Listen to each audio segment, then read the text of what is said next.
சிவபுரிப்பட்டி ஊராட்சியை சிங்கமுனரி பேரூராட்சியுடன் இணைப்பதற்கு எதிர்ப்பு தெரிவித்து வட்டாட்சியர் அலுவலகத்தை பெண்கள் முற்றுகையிட்ட காட்சிகள் தான் இவை. சிவகங்கை மாவட்டம் சிங்கமுனரி பேரூராட்சியில் சுமார் 20,000 பேர் வசித்து வருகின்றனர். இந்நிலையில் சிங்கமுனரி பேரூராட்சியை தரம் உயர்த்தும் வகையில் அருகில் உள்ள சிவபுரிப்பட்டி ஊராட்சியை இணைக்கும்படி நடந்து வருவதாக கூறப்படுகிறது.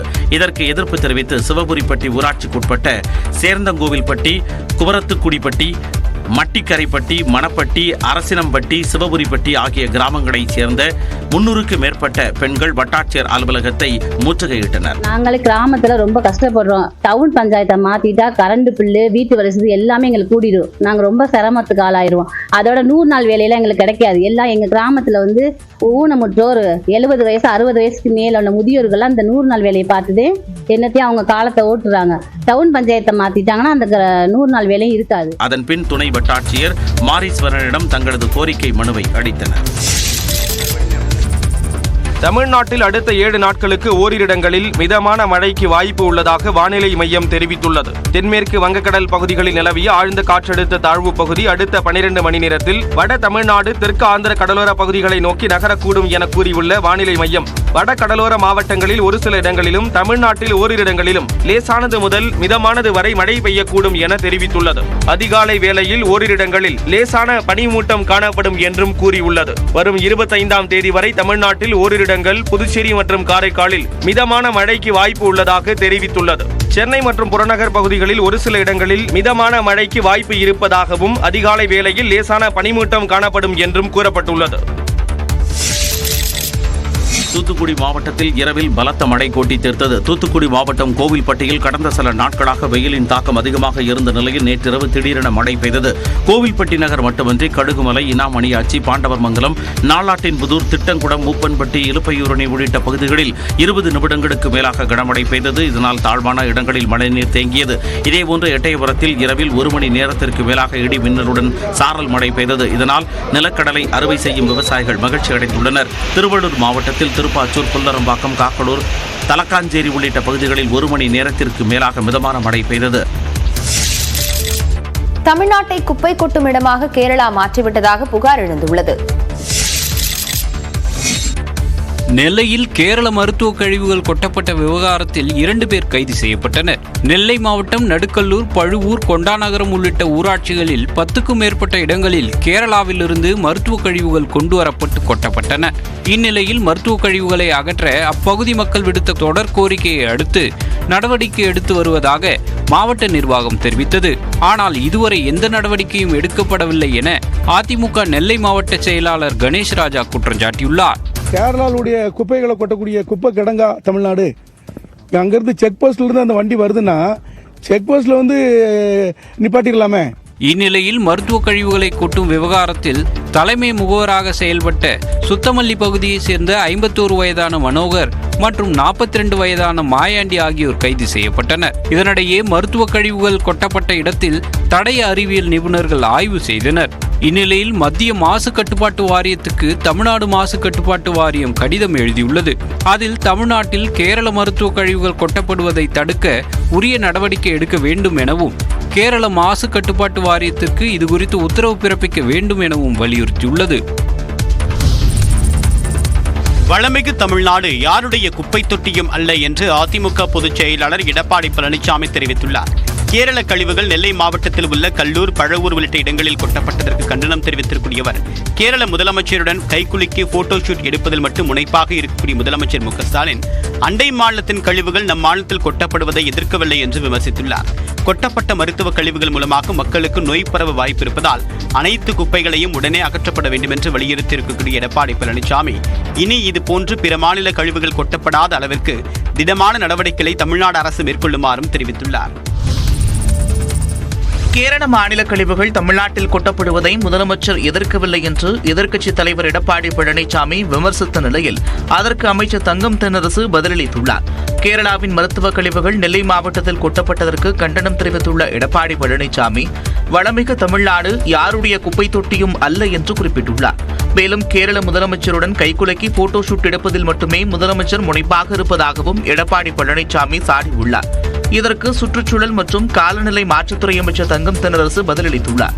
10 ஆண்டுகால அதிமுக ஆட்சியில்தான் கோவை, தேனி, நெல்லை, விருதுநகர் என எல்லைப் பகுதிகள் கேரளாவின் குப்பை தொட்டிகளாக இருந்ததாகவும் திமுக ஆட்சியில் எல்லையில் கண்காணிப்பை தீவிரப்படுத்தி பெருமளவு தடுத்துள்ளதாகவும் குறிப்பிட்டுள்ளார்.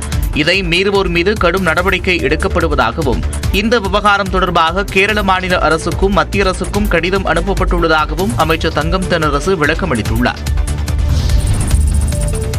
நெல்லை மாவட்டம் நடுக்கல்லூர் சுற்றுவட்டார பகுதிகளில் கொட்டப்பட்ட மருத்துவ கழிவுகளை 3 நாட்களுக்குள் கேரள அரசை அகற்ற வேண்டும் என்று தென்மண்டல பசுமை தீர்ப்பாயம் உத்தரவிட்டுள்ளது. நெல்லை மாவட்டம் நடுக்கல்லூர் உள்ளிட்ட 4 கிராமங்களில் கேரள மாநில மருத்துவ கழிவுகள் கொட்டப்பட்டது தொடர்பாக தானாக முன்வந்து தென்மண்டல பசுமை தீர்ப்பாயம் விசாரணை நடத்தியது. இந்நிலையில் நெல்லை மாவட்டத்தின் 4 கிராமங்களில் கொட்டப்பட்ட மருத்துவ கழிவு உள்ளிட்ட கழிவுகளை கேரள மாநில அரசே பொறுப்பேற்று உடனடியாக அகற்ற வேண்டும் என பசுமை தீர்ப்பாயம் உத்தரவிட்டது.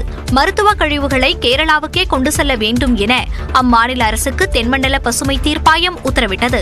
கழிவுகளை மேலாண்மை செய்யும் நெல்லை மாவட்டத்தை சேர்ந்த நிறுவனத்திற்கு ஒப்பந்தம் வழங்க வேண்டும் என கேரள அரசுக்கு பசுமை தீர்ப்பாயம் உத்தரவிட்டுள்ளது. முன்னதாக வழக்கு விசாரணையின் போது ஆஜரான கேரள மாசு கட்டுப்பாட்டு வாரிய வழக்கறிஞர் இந்த விவகாரத்தில் கழிவுகளுக்கு சொந்தமான நிறுவனங்களுக்கு நோட்டீஸ் அனுப்பப்பட்டுள்ளதாக தெரிவித்தார். பல மாதங்களாக துணைவேந்தர் இல்லாமல் பல்கலைக்கழகங்கள் செயல்படுவது குறித்து ஆளுநர் சிறிதும் கவலைப்படாமல் இருப்பது மாணவர் நலனுக்கு எதிரானது என உயர்கல்வித்துறை அமைச்சர் கோவி செழியன் தெரிவித்துள்ளார். இது தொடர்பான அறிக்கையில் சென்னை பல்கலைக்கழகம், அண்ணா பல்கலைக்கழகம், மதுரை காமராஜர் பல்கலைக்கழகம் உள்ளிட்ட 6 பல்கலைக்கழகங்களின் துணைவேந்தர் பணியிடங்கள் காலியாக இருப்பதாக குறிப்பிட்டுள்ளார். இவற்றுக்கு தலா 3 பேர் அடங்கிய துணைவேந்தர் தேடுதல் குழுவை அமைத்தது சட்டப்படி சரி எனவும் ஆளுநர் கூறுவதுபடி 4வது நபராக யுஜிசி தலைவரால் பரிந்துரைக்கப்படும் நபரை சேர்க்க வேண்டிய அவசியம் இல்லை எனவும் தெரிவித்துள்ளார். யுஜிசியின் நெறிமுறைகள், வழிகாட்டுதல்களை தவிர அவற்றை ஏற்பதும் ஏற்காததும் அரசின் முடிவுக்கு உட்பட்டது எனவும் மக்களால் தேர்ந்தெடுக்கப்பட்ட அரசை செயல்பட விடாமல் ஆளுநர் இடையூறு செய்வதன் ஒரு பகுதிதான் துணைவேந்தர் தேடுதல் குழு விவகாரம் எனவும் விமர்சித்துள்ளார். வேந்தர் என்ற நியமன பதவியை பயன்படுத்தி அரசின் நடவடிக்கைகளை முடக்குவது ஏற்புடையது அல்ல எனவும் தேடுதல் குழுவிற்கு ஒப்புதல் அளிப்பதே மாணவர் நலனுக்கு உகந்தது எனவும் அமைச்சர் கோவி செழியன் வலியுறுத்தியுள்ளார். அம்பேத்கரை அவமதித்த அமித்ஷாவை எடப்பாடி பழனிசாமி ஏன் விமர்சிக்கவில்லை என திமுக கேள்வி எழுப்பியுள்ளது. அம்பேத்கரை அவமானப்படுத்திய அமித்ஷாவை கண்டிக்க கூட எடப்பாடி பழனிசாமிக்கு மனமில்லை என்று சட்டத்துறை அமைச்சர் ரகுபதி விமர்சித்துள்ளார். புதுக்கோட்டையில் செய்தியாளர்களிடம் பேசிய அவர், கூட்டணிக்காக பாஜகவிடம் அதிமுக கொள்ளைப்புறத்தில் கெஞ்சுவதை தான் அதன் பொதுக்குழு தீர்மானங்கள் காட்டுவதாக காட்டமாக விமர்சித்தார். அதாவது மனிதன் நிதானம் இழந்து விட்டால் எதை வேணாலும் பேச முடியும். அது மாதிரி ஆத்திரத்தில் அவர் பேசிய பேச்சுக்கள் என்பது அவருடைய பேச்சின் வெளிப்பாட்டிலேயே தெரியும். எனவே அவர் சொல்றார், என்னுடைய ஒரு வரியை மட்டும் தான் நீங்க எடுத்துக்கிட்டீங்க, மற்றதெல்லாம் பார்க்கவில்லை என்று சொல்லி அந்த ஒரு வரியில் இருக்கிறதே எல்லாவற்றுக்கும் பொருத்தமானது ஒன்றாக அமைந்திருக்கிறது. இதனிடையே அம்பேத்கர் குறித்து அவதூறு கருத்து தெரிவித்த விவகாரத்தில் குறைந்தது 6 மாதத்திற்கு உள்துறை அமைச்சர் பதவியிலிருந்து அமித்ஷாவை பிரதமர் மோடி நீக்க வேண்டும் என்று திமுக அமைப்பு செயலாளர் RS பாரதி தெரிவித்தார். வள்ளுவர் பேசிய RS பாரதி, அம்பேத்கரை முதலாக அங்கீகரித்தது தமிழ்நாடுதான் என்றும் தெரிவித்தார். இவர்கள் மதத்தின் பெயரால் அரசியல் செய்யலாம் என்கிறார். அந்த மதத்திற்கு எதிர்ப்பாக அம்பேத்கருடைய கருத்துக்கள் அமைந்திருக்கிறது என்கிற காரணத்தினால் முதல்ல அவர் ஆட்சி நோன் பார்க்கிறார். பிற்படுத்தப்பட்ட மற்றும் தாழ்த்தப்பட்ட சமுதாய மக்களுக்கு என்ன செய்ய வேண்டும் என்பதில் பெரியாரின் ஆலோசனைகளை பெற்று அம்பேத்கர் செயல்பட்டதாக RS பாரதி கூறினார். அம்பேத்கர் குறித்து மத்திய உள்துறை அமைச்சர் பேசியது தொடர்பாக முன்னாள் அமைச்சர் ஜெயக்குமார் ஏற்கனவே பதிலளித்து விட்டதாக அதிமுக பொதுச் செயலாளர் எடப்பாடி பழனிசாமி தெரிவித்துள்ளார். சேலம் மாவட்ட பல்வேறு கட்சி இதையடுத்து செய்தியாளர்களை சந்தித்த எடப்பாடி பழனிசாமி சட்டத்துறை அமைச்சர் ரகுபதி இருக்கும் கட்சிக்கு விசுவாசமாக இருப்பவர் இல்லை என விமர்சித்தார். அவர்களை பற்றி சொன்ன கருத்துக்கு அனைத்து இந்திய அண்ணா திராவிட முன்னேற்ற கழகத்துடைய முன்னாள் அமைச்சர் சகோதரர் டி ஜெயக்குமார் அவர்கள் நேற்றைய தினம் தெரிவித்துவிட்டார். அமித்ஷா பேசியது குறித்த கேள்விக்கு பதிலளித்த அவர், இது குறித்து முன்னாள் அமைச்சர் ஜெயக்குமார் பதிலளித்து விட்டதாகவும் தமது சொல்றாருல, அது தவறான வார்த்தை, அப்படி சொல்லக்கூடாது. நான் 1.5 மாதம் 2 மாதம் நின்று மக்களோட மக்களாக நாங்கள் வேலை செஞ்சிருக்கோம். அப்ப நீங்க தூத்துக்குடியில ஏன் பார்த்தீங்க? நீங்க சாராயம் குடிச்சு செத்தவன் வீட்டுக்கு போய் ஏன் பார்த்தீங்க? அதெல்லாம் சடங்குன்னு சொல்றதா?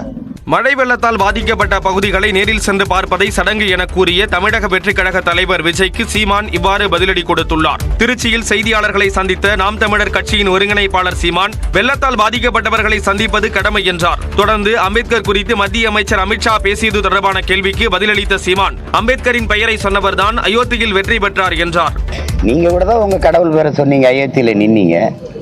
கடைசி அம்பேத்கர் பேரை சொன்னவர் தான் ஜெயிச்சாரு. இப்ப நாங்க யார் பேரை சொல்ல? கடவுள் பேரை சொல்லி தானே நீங்க நின்னீங்க அயோத்தியில. அவர் அம்பேத்கர் பேரை சொன்னவர் வென்றுட்டாரு. இப்ப யார் வலிமையானவர்? இப்ப நாங்க யார் பேரை சொல்ல? மக்களின் பிரச்சனைகளை திசை திருப்பவே அம்பேத்கர் குறித்து பேசுகிறார்கள் என்றும் சீமான் கூறினார். மேலும் மக்களால் தேர்ந்தெடுக்கப்பட்ட அரசு நிறைவேற்றும் சட்டங்களுக்கு ஆளுநர் கையெழுத்திட மறுப்பது தவறு என்றும் அவர் கூறினார்.